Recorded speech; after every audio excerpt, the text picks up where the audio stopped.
everybody. Welcome. Here we go. Episode 3 of Hanging Left. I am Matt Connerton, and with me is Todd Ayer. Todd, how's it hanging?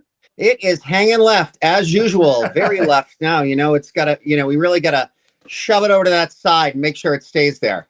I'm always reminded of this Beastie Boys song, Time to Build.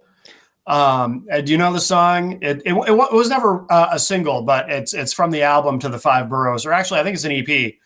But yeah, there's a line in the song, and of course, this was. I mean, how can you be raised in New England and not know the Beastie Boys? I mean, come on. Of course, yeah, and this was this was during the 2004 election when it came out, and there's a line in it. We needed a little shift on over to the left because, of course, they were very opposed to the George W. Bush administration and were supporting John Kerry and all of that. So shocking. yeah. But now, it's interesting though. I take Bush now. I know. Yeah, it's interesting for a couple of reasons. One is, who would have ever thought we would pine for the days of the George W. Bush administration, or at least that version of the Republican Party? And also, the other thing that's changed is it used to be that musicians generally would be, with the exception, obviously, of Ted Nugent or a large part of most country artists. But most rock musicians and hip hop musicians and whatnot were generally, you could count on to be liberals.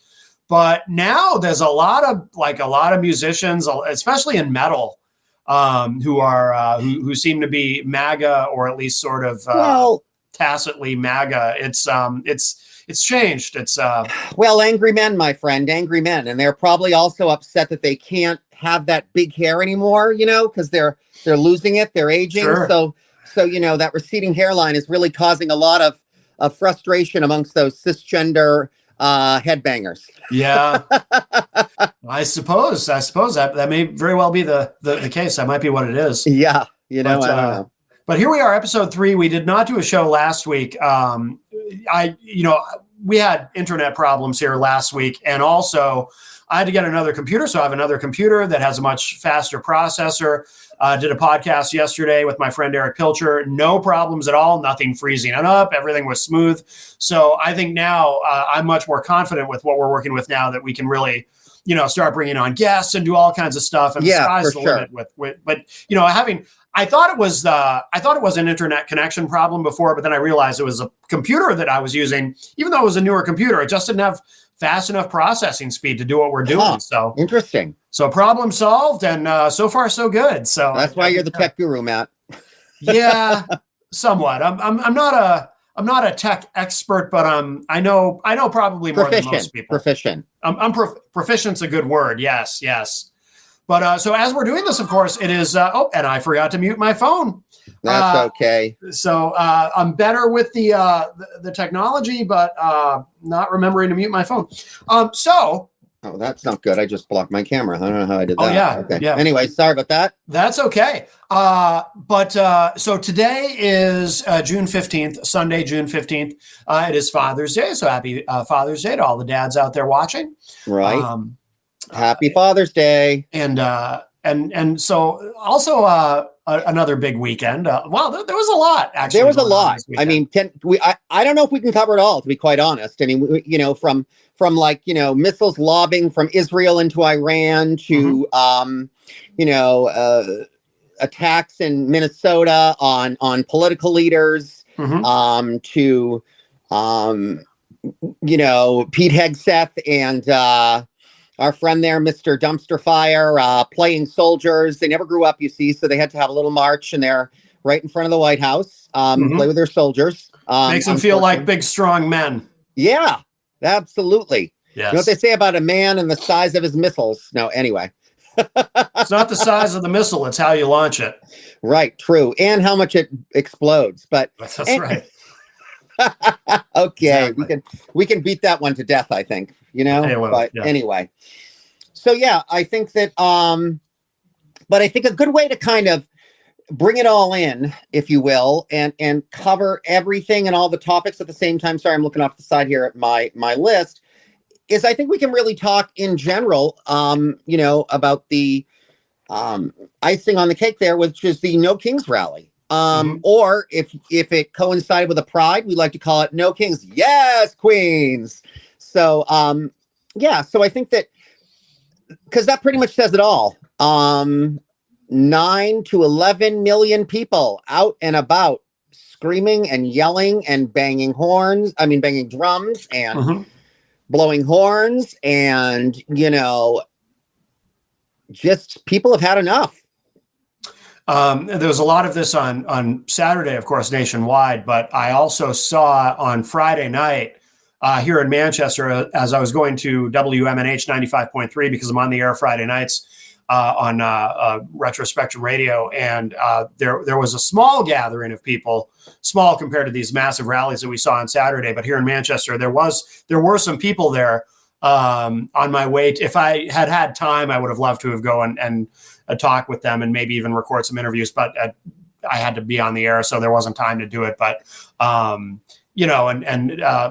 they had a lot of different banners, and some of them pretty big, and saying things like "No Kings," and somebody had a very large banner that said "Immigrants make NH stronger." And I would argue, of course, immigrants make America stronger in ways that I don't think a lot of Americans realize. You know what, Matt? I'm gonna let you in a little secret. That might have been me. I actually was at that rally. Oh, you were there? I was, and I was one of the people carrying one of the big banners. Oh, I'll be damned. Oh, cool. And I'll tell you, Matt, I feel like maybe I bought in a little bit to the hysteria there, because I was ready. It being an ice out rally is what I was told. Yeah. So I was semi-prepared to be confronted by the stormtrooper ice troopers for some reason. I don't know. That was probably just in my head. So I had like full black tech wear and an N95 mask, and and I ended up not needing any of it, and full shield glasses and the whole nine, but I figure safe than sorry. But well, now that I know that you were there, I'm curious. So did you encounter any like what was it like being there? It was I guess we like to always be blunt on this show, so I guess on the positive, it was great that everybody stood out. It was kind of neat. I talked to a few people. They were actually first-time protesters. Okay. I didn't think that existed anymore. No, I'm joking. But she's like, it's the first time I've ever gone to a rally, this young woman I was speaking with. And I'm like, really? And she's like, how about you? I'm like, yeah, it's my first millionth or something. Yeah. I can't, it's like I lost count, my rally body count is beyond. Yeah. Yeah. But anyway, so I was there to support my friends at 5051. And I thought that also, minor exposure to HRC, but it really was primarily, which for those of you that don't know, it's the Human Rights Campaign. Mm-hmm. So we're the strongest LGBTQ lobby, or I should say the largest LGBTQ lobby in the United States, if not possibly the world. I mean, I haven't seen the stats, but we're huge. Yeah. Anyway, so I went there. Also one of the guys that I went with, he happens to be this guy, Andrew. We call him Andrew, the camera guy. He rides tandem 5051, and I recently recruited him to do work for me directly, on my team on the Human Rights Campaign. So, okay. So he was out there shooting away. So that was great. I think that I liked it. I have to say, I do prefer the Concord rallies, the 5051 rallies. Yeah. For my taste, it was a little too benign. Okay. I like a little bit more muscular language, as we know, and a little bit more aggressive. I mean, I felt like the chants were a little too like passive for my taste, but I get it. Also, I guess an insider told me that I was a little confused with it was a 3-mile march. Yeah. And I was a little confused with the path we were taking, because again, I am ready to I thought we were going to the ICE detention center in Manchester. Yeah. And instead we just kind of toured these parks. So, and I guess what one of the people told me was that their vision was that people would come down from the ramparts out of their homes and out of their apartments and join the march. Mm-hmm. I didn't see it happen, but A for effort. So I never like to discourage progress. I never like to discourage anything like that. But I do think, it's a little bit of a critique. I think that maybe getting a little bit more cohesive with the chants, in my opinion, getting a little more aggressive with the chants, all of that sort of thing. And then it was kind of funny because I don't know their technical name, but the New Hampshire Socialist Alliance or something like that, they came out and they were all, they were all dolled up to look like, to hide their identities and all of this sort of thing. And I'm just like, I actually at one point turned to one of them and I'm like, you know what? If you're not going to get arrested for anything happening here today, my friends. Right. This is so peaceful. Yeah, of course. Of course. Hey, by the way, excuse me, Todd, on Facebook, because that's one of the places we're streaming live for those of you who happen to be watching this live. Miriam Banish says maybe the rock and rollers who miss their hair can get transplants or wigs, identity affirming care. But she also says, we're talking about the protests. I saw a sign like that in Milford. The sign we were talking about that said, immigrants make New Hampshire strong. Absolutely. And they do. They really do. Yeah. I mean, they make, like you said, they make America strong. As a matter of fact, I'm maybe a little unknown secret. Guess what? We were all immigrants at one point. Well, that's how that works. Here's the thing that I like to say about this, and you won't hear this talked about much, at least not by politicians, because one of the things, Todd, I like to complain about how Democrats, I think, have far superior ideas to Republicans, which is why I hang left. But unfortunately, Democrats are, for the most part, horrendous at communicating. So one of the things that Democrats need to learn to be able to communicate about immigrants and about immigration is the economic value of immigrants and why we need immigrants. Because this is something nobody says. And again, I understand for 4 years we had a president who couldn't, toward the end, articulate much of anything.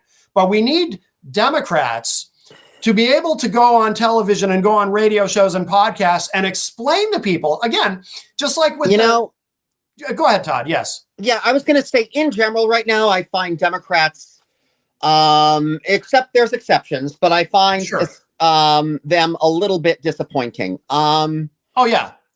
But I actually need to have, I think at this point, I'm going to hold back and not necessarily out this individual, but there are some people in high up in that are supposed to be representing New Hampshire that signed something that I'm not very happy with them signing. Yeah. One of those individuals happens to be a pretty good friend of mine. And I think I'm going to send her some sort of correspondence or communication expressing my frustration with, what she decided to do, and let her know that that's not really why I directly worked to fight to get her elected.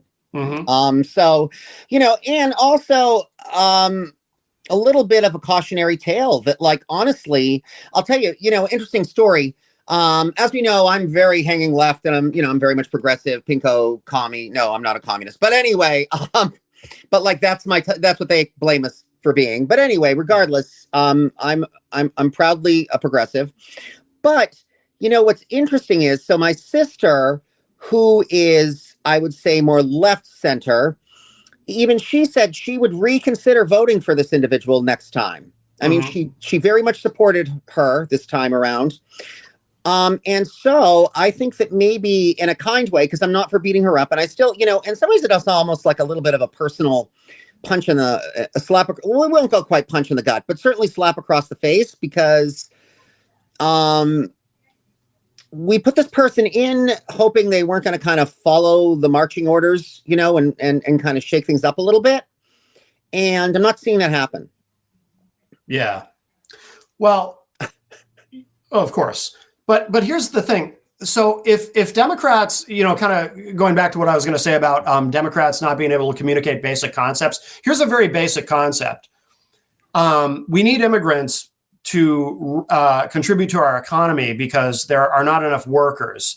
Now, I've heard Democrats kind of explain that a little bit, but they need to go further and explain to Americans that if you don't have enough workers in the country, because we're an aging population, And so eventually, P.S. they're taking care of you. P.S. Right, it's a lot of immigrants taking care of this aging population. That's one of the things they do. Yeah. Because there's so many of these, like, quote unquote, real Americans standing up and doing these jobs, right? They're in line to do it, right? Not like, it's like these people are doing the work we gladly don't, no one wants to do. Really? Well, we need to be right. So we need to be able to explain, like if you could wave some sort of xenophobic magic wand and all of a sudden every person who was in the country illegally wasn't here anymore, our economy would collapse immediately. Absolutely. So they are absolutely essential to the economy. And we also need to, this is something no one ever says, and I have no idea why.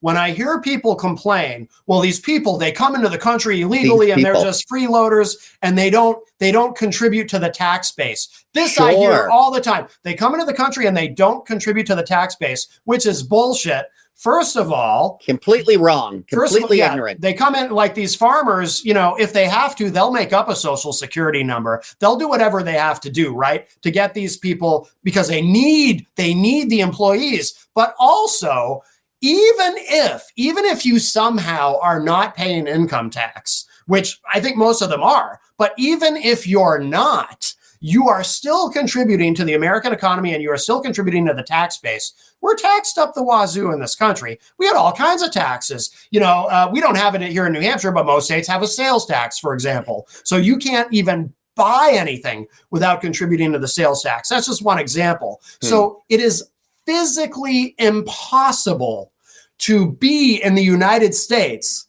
and exist without in some way contributing to the tax base and of course contributing to the economy. You got to spend money. There's no getting around it. I never hear anybody pointing that out. I never hear anybody explaining to these people that when they say, oh, they come here and they don't pay any taxes, that is physically impossible. Your own racism and xenophobia blinds you to this, but you are describing something that is physically impossible. You cannot be in the United States and not pay taxes. Nobody calls them on that. Why not? And again, we know the reason because Democrats can't communicate anything. But I know I'm being harsh, but I get very frustrated by this because that's such a simple thing. Just point it out. Hey, what you're saying isn't right, and here's why it's not right. Granted, they're not going to listen, most of them, but you might get through to a few people if you just explain it. There's nothing complex about it. It's pretty simple, right? Uh-oh. I may have ranted Todd off the stream. He just disappeared.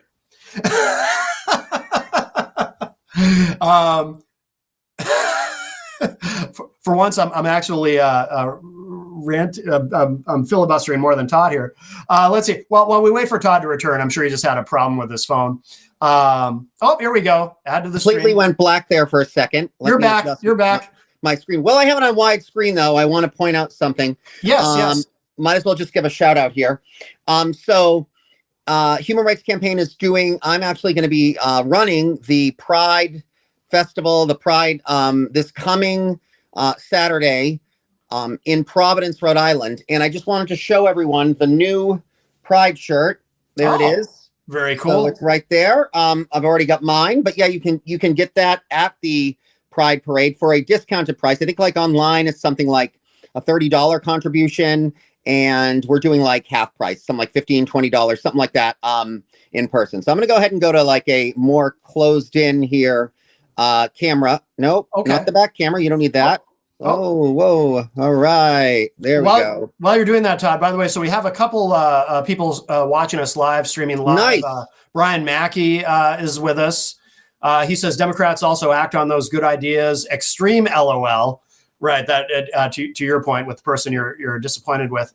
Melanie La Liberty from the great state of Vermont says they also contribute hundreds of millions to Medicaid and Social Security. Absolutely, Melanie. Great point.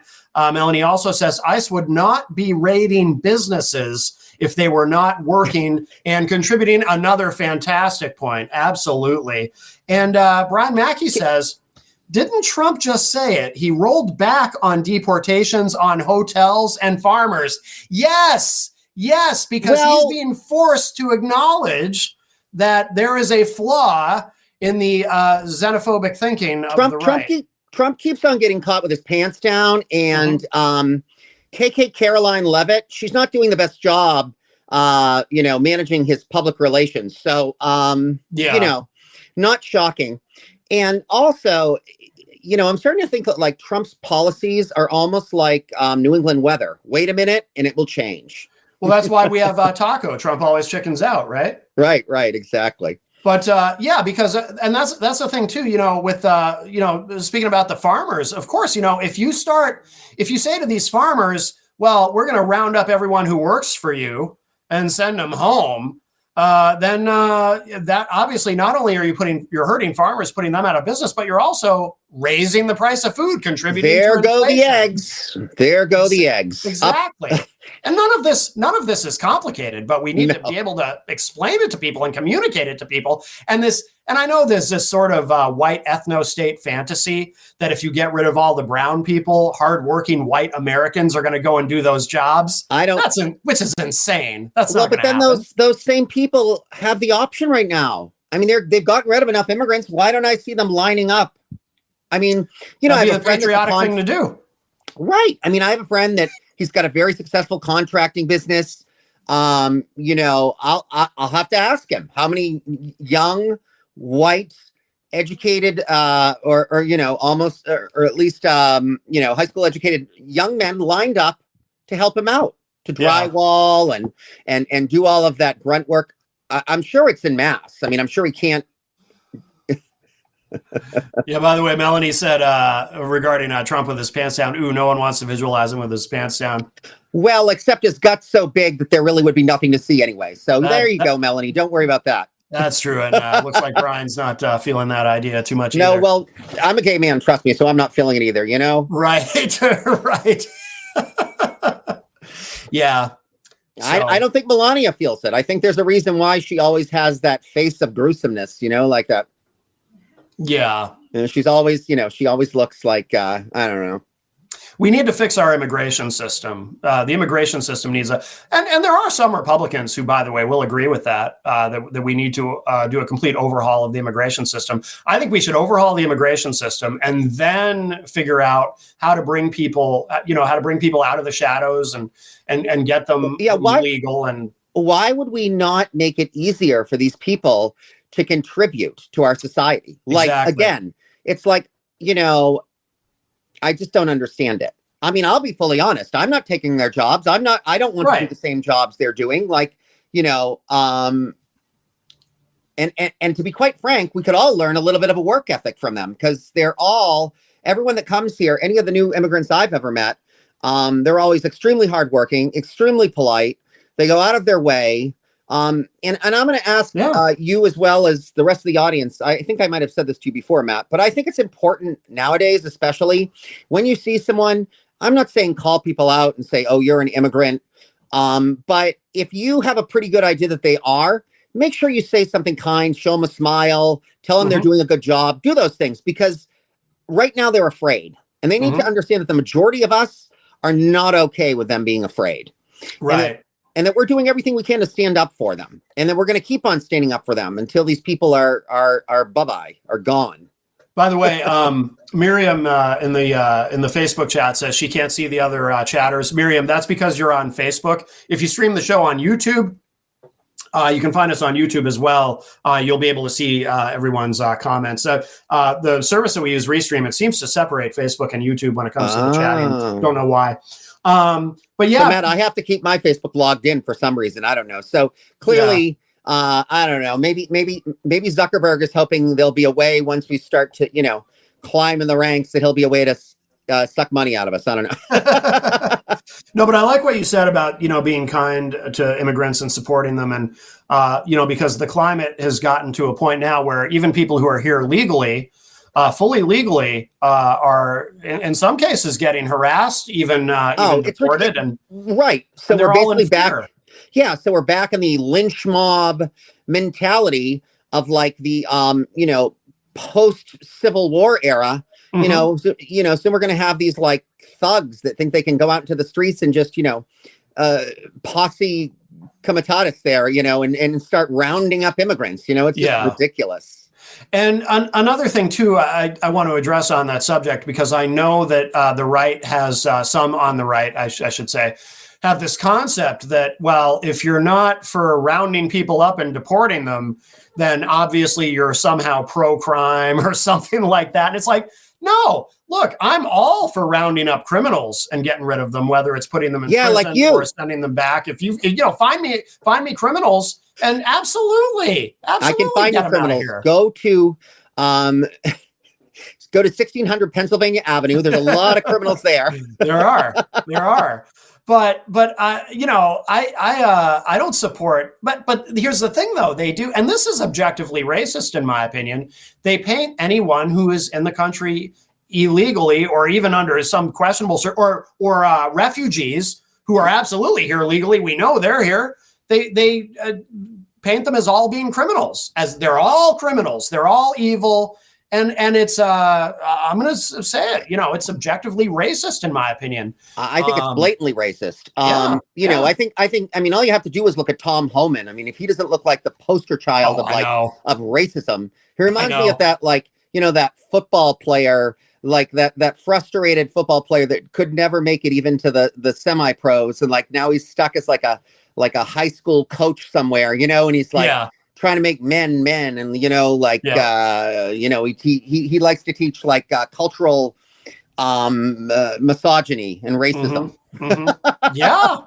Yeah, he does seem like he reminds me of Bull Connor or somebody. He's got that vibe. God. So like a young Archie Bunker.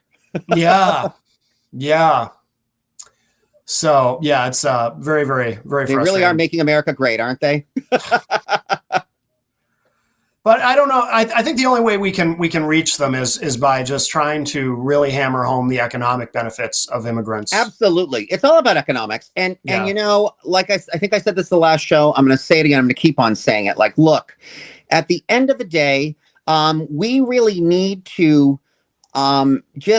however, this election coming up is all about numbers. I don't think, and actually I'm going to have my friend Jason come on sometime, and he talks about this at verbatim, but the difference between going to the center and a center left, and sort of this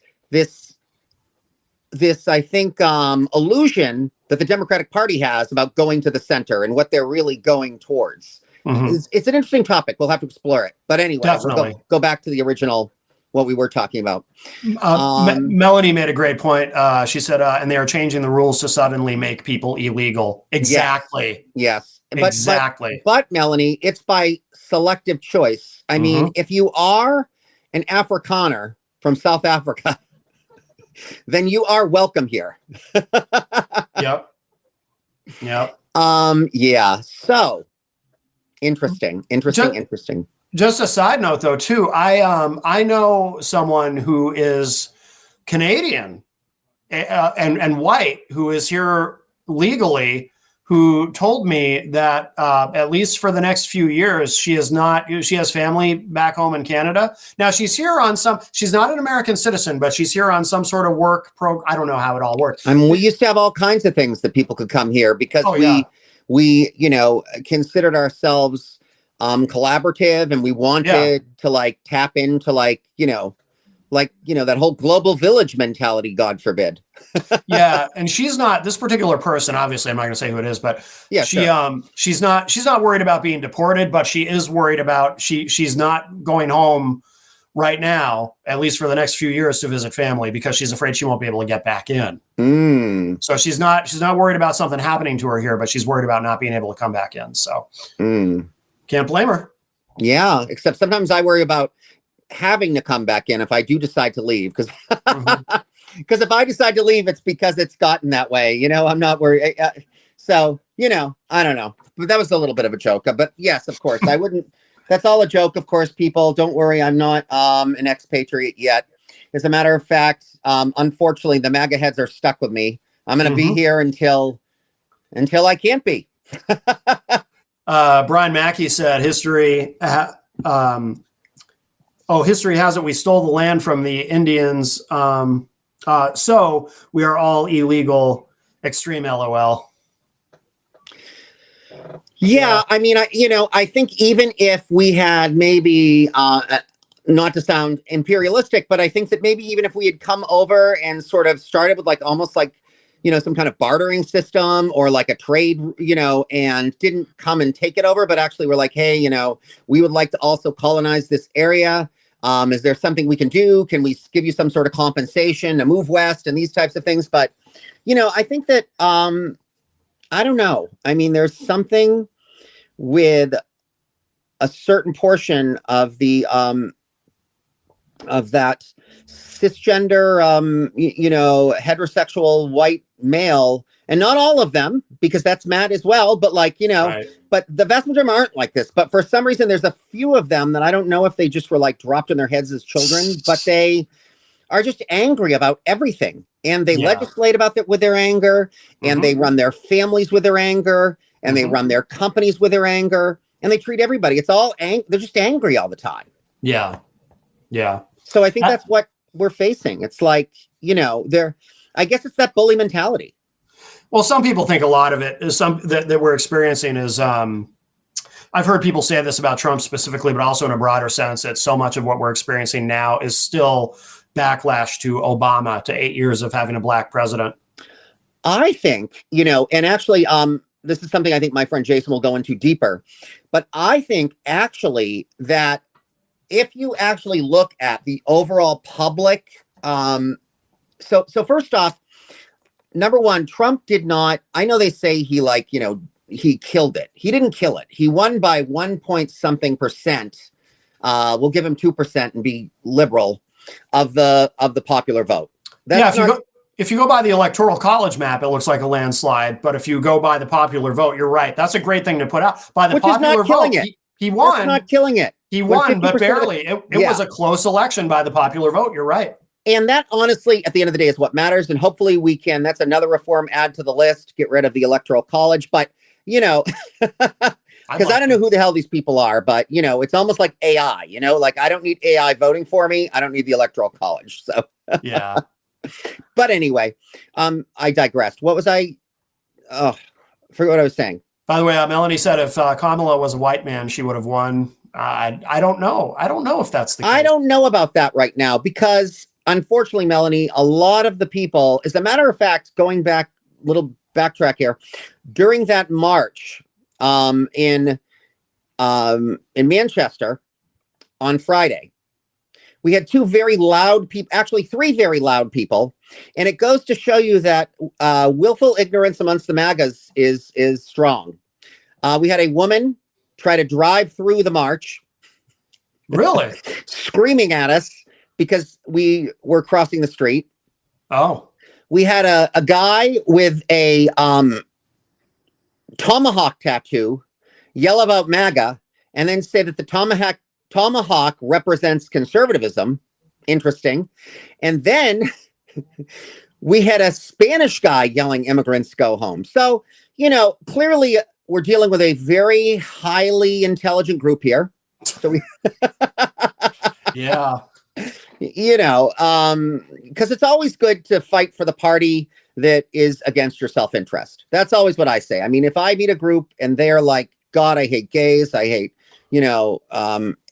educated people, I hate artistic people, and that's who I vote for. I mean, obviously, isn't that who all you vote for? I mean, if they hate you, you vote for them because God knows it's going to make my life better. By the way, Brian Mackey says that he's a 2024 election denier. He thinks the election was bought and paid for. Well, I think Elon Musk is even saying that, right? If it wasn't for Musk, Trump. Well, he should know he paid for it, right? I mean, yeah. I mean, of course. Between him and Peter Thiel and who's that other monster that wrote? That could be a whole other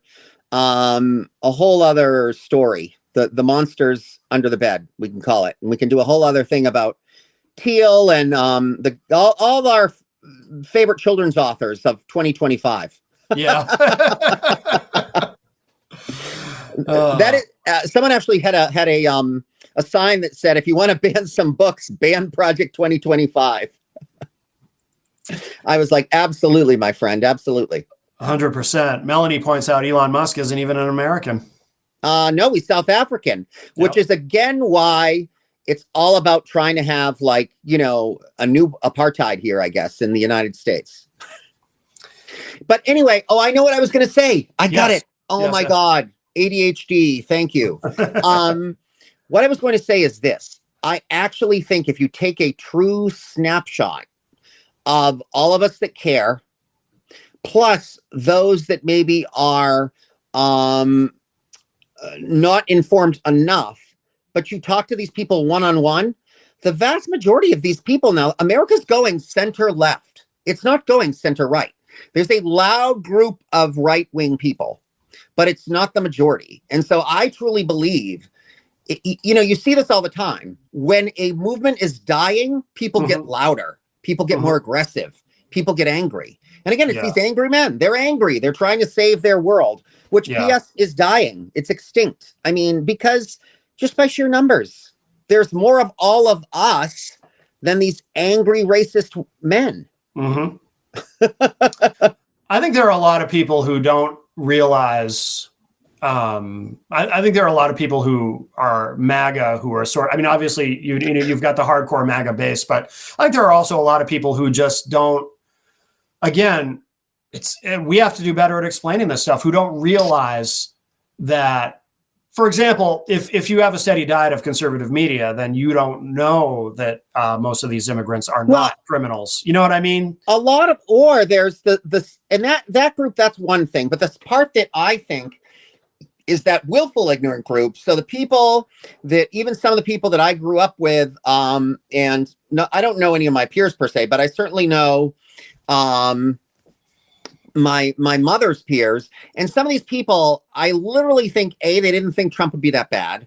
B, they thought that the checks and balances would hold because they're conservative, but they're ignorantly conservative. It's like they don't understand how much non-movement is going on, like how much stagnation right now is happening.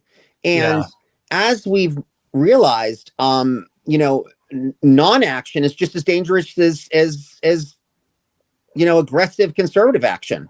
I mean, that's really what's in many ways what's doing the most damage right now, is that literally if I hear one more person, especially on our side, tell me the reason why they're not getting louder is because they just can't do very much, I don't know what I'm going to do. I don't know it. I don't know. I don't even know. It's like, I'll tell you, I'm going to let a little secret out.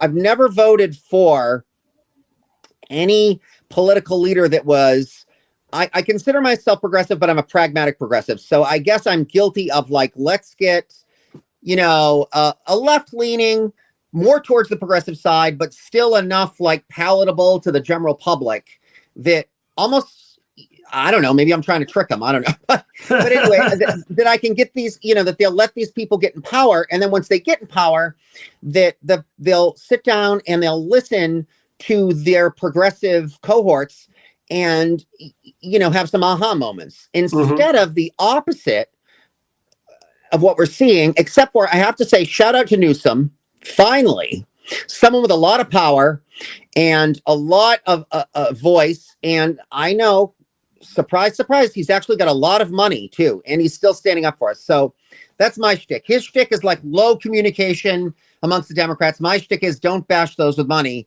because we need it. But anyway. That is true. But yeah, I mean, and also, I don't know, again, what winning game what they think they're going to get at the end. If let's just play devil's advocate and say that these MAGA morons get everything they want. What do they think in fascism happens to the opposing leaders? I mean, do you think that they say, thank you so much for not opposing us so much and letting us get away with what we wanted, so we are just going to ignore you? No, they're the first people they march to the camps. I don't think most of these people think about it that deeply. I mean, you know, like we always say. But it's true. It's true. I mean, if they won, I mean, all you have to do is read 2025. It's not for not for not trying that they wouldn't have. Look, I'm no longer really afraid of this becoming an ultra fascist state, but it's not because I trust them with their moral standard. It's because I trust their level of inefficiency and their inability to get things accomplished. Yeah. If they were, you know, competent people, I would be afraid. Right. Yeah. Well, what's that expression? You know, if they had brains, they'd be dangerous. Right. Well, it's true. It's true. I mean, if you look at any of the dictatorships and all that stuff that were dangerous, it's the ones that have competent people. Right. Yeah. Yeah. Absolutely. Oh, by the way, Miriam Banish is asking on Facebook, how does she get the show on YouTube? If you go to the IPM Nation YouTube channel, it's streaming there. This is exciting. I love all these people listening in. Yeah. The first one we did, you know, we were streaming live on Memorial Day, and that was a holiday, so you just never know. And then, of course, that was a good move, I guess, on our part, right? Well, you know, most people ultimately the largest audience is going to be the podcast audience who listen to it on demand. But it is nice to have some. It is nice to have some live people joining us. So very, very cool. We have to get into Substack too, because yes. I've looked at a lot of these people in Substack, the ones that are really winning and like getting hundreds of thousands of followers. And I guess this is my slight narcissism. I think we could do it. I really do. Like, I think we have the same kind of vibe that these people have, the same kind of energy. Yeah. Absolutely. By the way, Melanie said, I'm afraid of the people standing behind Trump. If he dies, we're blanked. That's true. You know, it's funny because... You know, so which ones, Melanie? I'm interested what is she talking about? So you're right. If you're talking about the authors of 2025, I would say they're absolutely more dangerous than Trump. Peter Thiel, absolutely more dangerous. And they also have the private resources to do so. But if we're talking about the MAGA morons, I mean, they're lemmings. They're going to fall off cliffs. When Trump dies, they'll just follow him. They'll probably all jump in the grave with him. They won't be able to go on without him. Yeah, I mean, these people are on Trump life support. You know, they can't handle it. Well, unfortunately, I think Don Jr. will run for president and they'll just follow him. But the thing is, he's not going to win. The thing is, too, though, people who sometimes people have these dark fantasies about something happening to Trump and whatnot. But it's like, so what? So then we get President Vance? Like, is that better? And by the way, maybe it is. I mean, he's younger. He's capable of thinking in a more centrist way because he did it one time before he decided to go full Trump. I mean, we are talking about the guy who once called Trump Hitler. You know, before he decided to join the cult. Except that isn't he like, I think that with Vance, the problem would kind of swing a little bit and it would be, I don't know if it would be as much about nationalism as it would, isolationism as it would be about like, I think his social attacks would get worse. Maybe. I don't know. Because he's very religious, isn't he? Is he? It's kind of a mystery to me, but I don't know what to believe about the guy to begin with. I mean, he's an idiot. I don't like him either. He's changed his names. I actually don't think he's an idiot, and I think that's why he worries me. I think he's smarter than you might think he is. I don't know. I think he's a Peter. I have to argue with that. I think that anyone who I don't understand why they don't stay with their convictions then. Like, I just don't understand that. To me, I guess it's that. So he's still willfully ignorant. I mean, I don't know if he's capable of. Plus, he's got a lot of egos he's got to manage. Like, I don't know. You know, you're dealing with a lot of like classically macho men in Trump's, you know, hemisphere. Mm-hmm. I don't see the Tom Homans of the world or the Pete Hegseths of the world bowing to Vance. I could see them almost making a power play and trying to steal the presidency more than I could see. I mean, Hegseth will fall out drunk and won't make it there. But, you know, I don't know. Actually, I'm more afraid of, like I said, I'm more afraid of Peter Thiel and those people. Yeah. I think that if Trump dies, they could actually try to go for like a techno bro oligarch. During the debate with Tim Walz, I felt like I was seeing something in Vance where I sensed that there was a part of him that wanted to be more centrist, but he knew he had to toe the Trump line. But interesting. But it felt like there were a couple of moments during that debate where he was, without meaning to, starting to veer into that other lane, which might be who he really is, just based on what people have said about who he used to be. So he's a protege of Thiel. He's a protege of Thiel. And true. If you know what Thiel believes in, Thiel believes basically in a like an oligarchy, which is focused on like tech intelligent people running the country and running it like a corporation. Yeah. So, you know, and he's absolutely against empathy and things of that nature. So, yeah, they're more maniacal. Melanie had made a comment. She thinks the attack on women will get worse under President Vance if that comes to pass. More Handmaid's Tale. That's what I'm saying. I think it's more social. I think the attack on gays would get worse too. Yeah. But it's hard to know. I kind of have a suspicion. It's possible that Vance just doesn't really believe anything, just has no core beliefs. But if Thiel is managing and those people are managing, true. That's who's Vance, really. Then that could be very scary. You're right, because ultimately that's who's really who controls the money is who controls the power. That's who's especially really with the way they have it set up right now. You're right. No, that's a great point. I think you're right. I think you're right. I'm trying to be a tiny bit optimistic because I'm optimistic. I just think that well, yeah. I mean in terms of Vance specifically, because I do think it's going to happen. I think the best you do. I think the best scenario would be like a White House down scenario. Frankly, when I say I think it's going to happen, I don't think. I'm not saying I think Vance is going to run in 28 and win. I just mean I don't think Trump is going to finish his term. Yeah, I guess I don't know. I guess I just don't know. Like, is Vance kind of like the court jester and they're sort of like all using him, but behind their back, do they laugh at him? Or, you know, and also those guys are elitists. So I don't necessarily know, like, even if you're a redneck, but you can read, all you have to do is start reading what they want. They're not going to do any. They're not even pretending to make a lot of that the low end Trumpers their priority. Like they're not in. Like it's more like they want to establish this like almost more fascist. Like you follow us or you die. Yeah. I mean that's really what they want to do. Like they're not. The only plus side, although, is that Thiel has expressed he's not as like a moral hound as like the other guy that wrote 2025. So what I mean by that is that like if any of this is considered immoral, he's not as religious. So anything that's considered immoral or anything, he's probably going to let go. Just God forbid we have another AIDS crisis or something like that, because he'll just let you die. But like, but you can do what you want until the next crisis. Right. But if it ends up, you know, misbehaving ends up into another bad health situation, then, you know, or if we get too hedonistic and it causes a bad health situation, then, you know, that's just, he's a hardcore social Darwinist. Hardcore. Yeah. Or even if we have a pandemic, I mean, that's what I'm saying. Like he is okay. Because in the Thiel world, you can be replaced by robots. Right. So like less people doesn't bother him. Right. Yeah. Good point. And he's a gay man, theoretically. So he's not interested in, you know, any of that. I mean, I kind of see like sci-fi movies where they're having children in pods, you know, like I don't think he's probably not even really, you know, I don't know. Oh, yeah.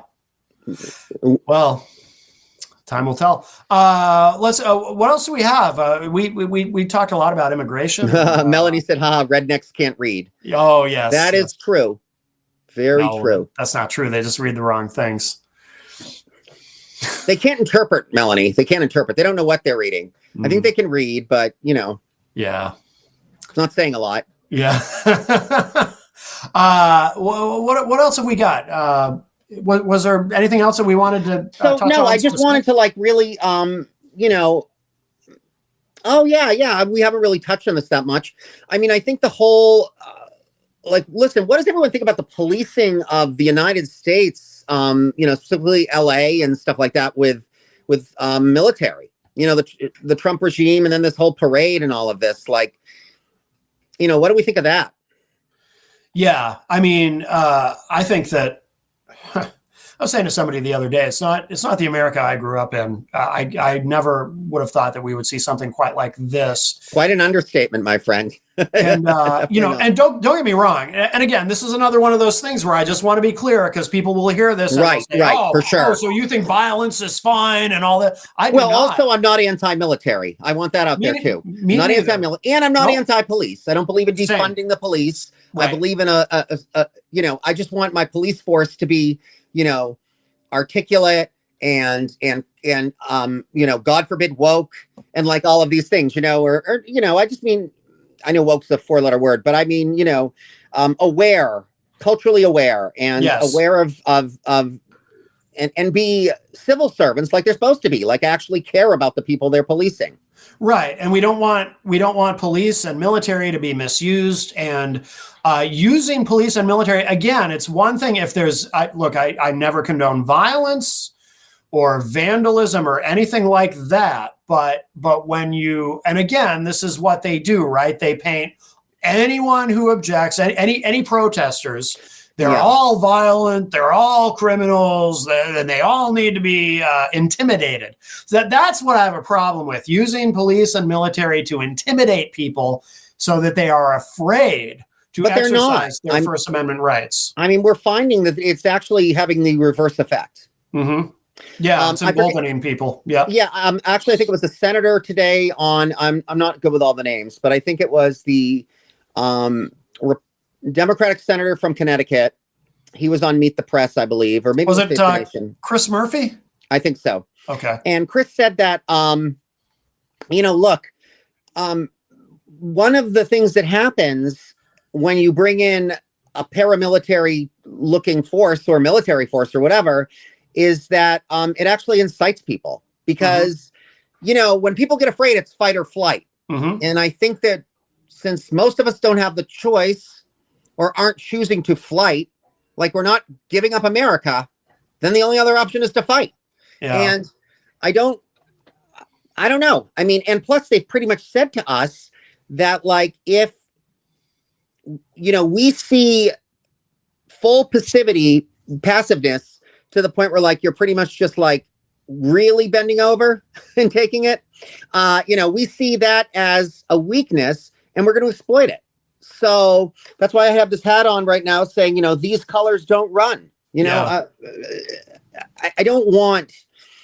don't support violence, but I'll tell you, I don't have an issue with a group like Proud Boys, or some sort of like even a misdirected member of the military or the police force making a second thought that perhaps I may be armed, or perhaps I may have some sort of, there may be some sort of potential backlash I don't want them to think they can bully me. Right. Now, That's not to say I'm going to walk around with an M60 in the streets. I'm not, but I don't want to look welcoming and inviting either. Right. Yeah. Yeah, absolutely. Absolutely. But Trump has been very, by the way, Melanie said she loves that I've returned to doing a political show. Thank you, Melanie. I appreciate it. And I appreciate Todd for, Todd. I'm the one that coerced him. This was your idea. Yes, absolutely. And I'm really glad you did. But this is exciting. This is a lot of fun. I'm really enjoying this. And good. Yeah, absolutely. Tell all your friends, Melanie. Yes, please. Yeah, we got to build an audience. But yeah, Trump has been pretty blunt too about if you oppose us. I mean, he's used some pretty blunt language. He's kind of saying the quiet part out loud. If you oppose us, we're gonna round you up or arrest you, or which is why we can't. I think again, I said I will not be a censored show, so I guess I'll say this. That's why we cannot bow down to them. I mean, and I do think that I don't know. I don't have an answer, but I don't think that I'm all for peaceful protest. Mm-hmm. But in the same token, I'm not against social dissidence to some extent if it's pragmatic and it's done in a way that has a purpose and it has an end goal. I honestly am not going to lose sleep over the vandalization of a ICE station or anything like that. That's my own personal feelings. I'm not saying go out there and do it, but no.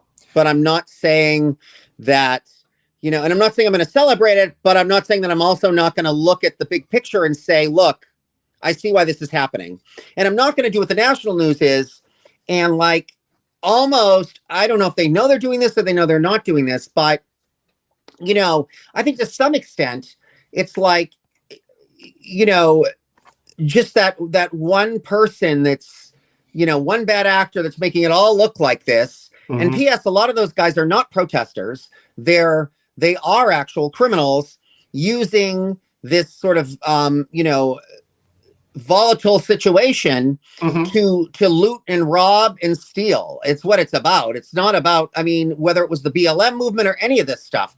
People like to ride on the tails of these groups, kind of, hide inside. Sure. And then like once things get a little bit rowdy, they're like, okay, cool. Now let's start smashing windows, but they don't, all you got to do is look, they don't have the protest t-shirts on. They're not carrying signs. They're right.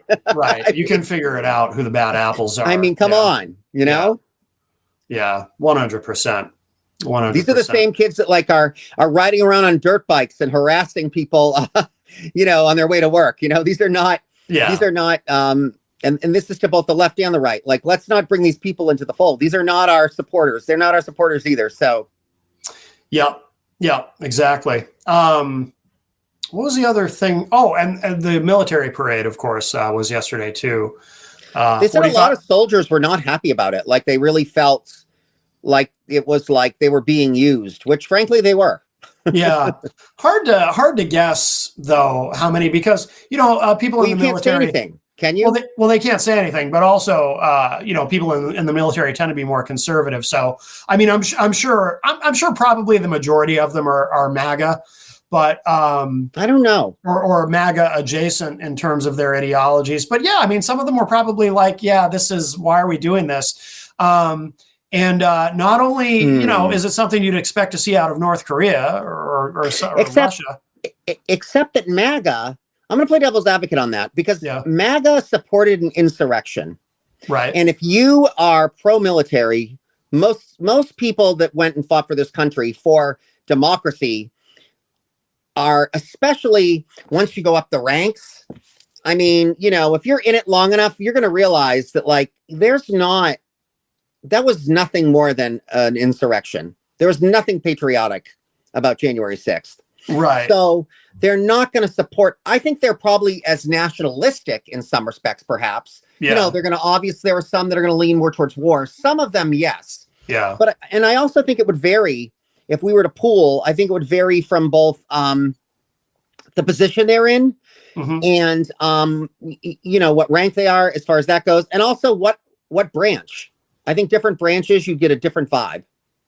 Yeah, I also think too, to your point, if the higher you go in rank, the more likely you're going to have someone who's more educated, and more educated people tend to be more liberal. Not always, but no. I think what it's going to do is it's going to go like, so you're going to go to like maybe a colonel or like a colonel major, and then maybe above. But actually, even some generals now are like speaking out against it. So, but I think once you get to the level of a general, then you're going to have both. Because that's obviously, if there's ultra conservatives in the military, they've got ultra conservative leaders. Yeah. But But some of the leadership in the military, I think, and we've seen examples of this. Some of the people who disagreed with Trump, they don't, for example, because they're not happy. Right, exactly, and they don't like seeing, they take it seriously. They take. I know a lot of vets that are not happy, so I guess that's why I say. Yeah. I think that I think maybe the misnomer is that because a lot of them are coming from like the South and the Bible Belt and that sort of thing. The other thing is, I would imagine that what ends up happening is, even if you were like, a good old boy from like Mississippi or something, like if you're fighting along, if you go to these conflict areas and you're fighting alongside black and brown people and, they save your life a few times, you ultimately probably is like a slow process, but you go from like, hey, I like this black dude, he's my bro, to like, and maybe you still harbor some of that racism, but not to the level of like, apartheid like or anything. I don't know. I mean, maybe I'm being naive. I don't know. But most of the people, most of his mob are just a bunch of wahoos. They're not doing anything. By the way, Melanie brings up a great point. Hardly anyone showed up for the parade. The crowds were not great. Right. That's what I'm saying. And she points out hardly any GOP lawmakers attended, including the cabinet. Oh, outside of his cabinet, rather. His cabinet, I guess, had to be there. Such a waste that's of the money. mental midget group. Yeah, they're all going to be there. I mean, Oh, yeah. Amongst his cabinet, there is no question. Those people are all nuts. Like, I mean, Christine Nome, she's a Satan spawn. She's a harpy. I mean, I don't know what's, she's the Barbie harpy. They're going to have a whole collection. I think we have to come up with a whole collection of action figures when this is all done. Like Stephen Miller. Yeah, that's the other guy I was thinking of. He's a nutbag. Genuinely evil. Tom Homan. Yeah. Oh, yeah. Evil. Just a hateful guy. Tom Homan. Hegseth, evil and drunk. Who's the other one? The one that doesn't know what party she belongs to. She's just kind of a dimwit. I don't know who you mean. I can't think of her name right now. She came in as a progressive, and she said she was a Bernie supporter, and now she's conservative. Tulsi Gabbard? Yeah, her. Yeah. She just had too much lead in her milk or something. I don't know. She's got problems. No, I think, you know what, though? I don't think some of these people, I don't think it's that they're yahoos. I think they're just, it's power. They just want power. Yeah. But I'm talking about the fools that scream at the MAGA things and the ones that, go on about, like that idiot that has bought that church. I think it's in Virginia, Southern Virginia, and it's like a Trump house now. And he's got like all this paraphernalia and like, or the ones that were singing the songs about Elon Musk and how the next conquest is going to be Mars. Like these fools. That's what I'm totally not a cult, though. Not a cult. No. That's what I'm saying. It's a cult. So like, of course it is. Yeah, it is. And they don't realize it, but you don't realize they're in a cult when you're in a cult. Cult people don't usually realize that. That's right. Yes, that's right. Absolutely not. Well, Brian, we've been here for just over an hour. Should we wrap this one up? Put number 3 in the books? You called me Brian, or you? Did I just call you Brian? Oh, because I was reading Brian Mackey's comment. It's okay, Brian. We appreciate it. Brian wrote Tulsi flips colors every morning. I'm sorry. I was looking at Brian's comment, so I was seeing his name. But you are not Brian. You are Todd. I am Todd. You are Todd. But I was just trying to get Brian's input at what he thinks. No, that's good. That's good. Hey, look. No, I'm kidding. It's not all about me. No, but Brian, when I met Brian, he was living out west, but I believe he's in New Jersey now, Brian Mackey. Okay. So he's nice. a fellow Northeasterner now. Nice. But yeah, should we wrap this one up and then we'll do it doesn't necessarily have to be next week till the next one. I mean, we can always do one during the week too if there's anything that you want to go live with during the week. I mean, I'm up for it. Yeah, I mean, it might be just for pragmatic reasons. We'll see what happens. Yeah. During the week might make more sense. I know that, like I said, I'll be in Providence running the Pride, the Pride booth or whatever you want to call it, the table. Okay. For Rhode Island in Providence. Okay. For the Human Rights Campaign. Oh, good. So, so I'll be doing that, and that's a great organization to get involved with. Also, just so everyone knows, with the Human Rights Campaign, I know that a lot of, and I'll speak, candidly and from my own experience, I know certainly in the past anyway, some of the LGBTQ groups are a little bit isolationist or can appear to be. But okay. I will tell you that with my group in particular, one of the reasons why I joined it is we do a wonderful job of bringing the allies in and championing, and we celebrate the allies. Yeah. And there's even allies on our board. So it's not just, it's not just that token straight, Sure. Oh, that's cool. Like I work with a lot of like straight people or, and honestly, we don't even really ask, to be quite frank. Like it's not even a thing. Yeah. It's like, do you support LGBTQ rights? Do you support reproductive rights? Do you support gender rights? And are you anti-MAGA? Those are pretty much the 3 categories, Sure. Other than that, I don't care what you do in your bedroom or don't do in your bedroom. Well, if people want to learn more about anything that you're doing, where should they go online? So you can go to the hub at HRC, the community hub. I'm sorry. So www.hrc.org. And then you can also do a /community hub. And that will take you to, actually, no, you know what? You should go to HRC New England, because that's really, well, I don't know who my audience is. So if you're HRC National, great, based out of Washington, D.C. But HRC New England is where you go to get specific, the 6 states. So, you know, New Hampshire, Massachusetts, Rhode Island, Maine, Connecticut. What am I missing? Vermont. Oh, can't forget Vermont. JFED no, is in they're the here chat for room. us. Absolutely. JFED is also in the great state of Vermont. Yes. With Melanie. Yes. I love Vermont. Yes. Absolutely. Well, very good. Very good. And of course, if you want to know more about what I'm up to, you can go to my website, mattconnerton.com. And I guess we'll call it there. Todd Ayer, thank you so much. Absolutely. As a pleasure, as always. And my name is Matt Connerton, and that's it. Episode 3 of Hanging Left. I'll talk to you all right. See you next week, my friends. Take care. Bye, everybody. Hanging left, yeah, we're breaking through.